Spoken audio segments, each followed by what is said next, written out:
Baik, pada video sebelumnya kalian sudah menyimak bagaimana tujuan dari komunikasi bisnis itu ya. Kalau kalian yang belum sempat buat nonton tujuan komunikasi bisnis itu bisa nonton di video sebelumnya di channel ini juga.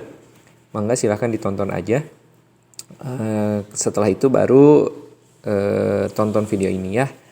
Nah, sekarang seperti pada pertemuan sebelumnya, Bapak sudah janji untuk menjelaskan mengenai bentuk dasar komunikasi bisnis. Jadi, komunikasi itu ada dua bentuk ya. Bapak akan menjelaskan dua bentuk ini secara lebih jelas lagi dengan video ini. Yang pertama adalah komunikasi verbal dan yang kedua adalah komunikasi nonverbal. Jadi, kalau yang dinamakan bentuk komunikasi atau bentuk dasar ya, bentuk dasar komunikasi, jadi basicnya banget, ini ada dua intinya, ada komunikasi verbal dan ada komunikasi nonverbal. Di dalam pembicaraan atau di dalam komunikasi kita yang kita lakukan sehari-hari, pasti kita melakukan kedua hal ini, komunikasi verbal dan juga komunikasi nonverbal. Yang pertama, komunikasi verbal dulu Bapak bahas ya. Komunikasi verbal ini pasti mudah dipahami nih sama kalian nih. Karena ini berkaitan dengan bicara, menulis, dengerin gitu, baca gitu. Pokoknya yang ada kata-kata gamblang di situ, ada huruf, tulisan gitu ya. Ada kata-kata yang keluar dari mulut kita secara real, kenyataan maknanya gitu. Maka itu dinamakan komunikasi verbal. Nah, kalau kita lagi ngomong, termasuk Bapak lagi ngomong seperti ini komunikasi verbalnya adalah kata-kata yang Bapak keluarkan. Atau berupa tulisan-tulisan yang Bapak tulis di layar kalian ini.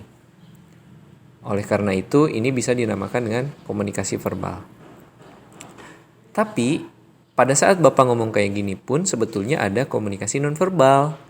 Karena sekarang Bapak jelasin nih komunikasi nonverbal. Komunikasi nonverbal itu ibaratnya lebih kepada sifat yang nggak pakem gitu, nggak ada patoknya. Contoh misalkan kalau Bapak marah intonasinya meninggi gitu, suaranya besar, suaranya jadi keras gitu kan. Dari intonasi-intonasi itu kita dapat menyimpulkan bahwa oh Pak Nur lagi marah nih gitu. Atau kalau lagi sedih, lagi loyo gitu, mungkin ada intonasi-intonasi yang begitu, itu bisa jadi artinya menginformasikan bahwa seseorang lagi sedih, lagi kurang bersemangat gitu. Oleh karena itu, gak ada pakemnya, gak ada patoknya. Tapi dapat memberikan informasi kepada kita.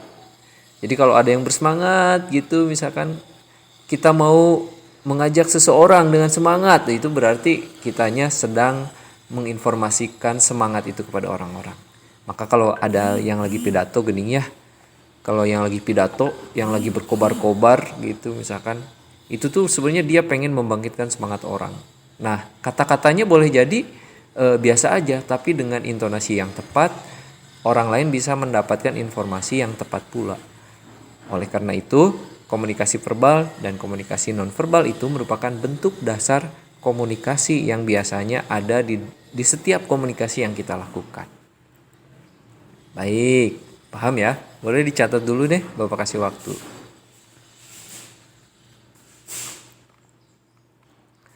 Selanjutnya, Bapak akan membahas mengenai unsur dan proses komunikasi bisnis pada video selanjutnya.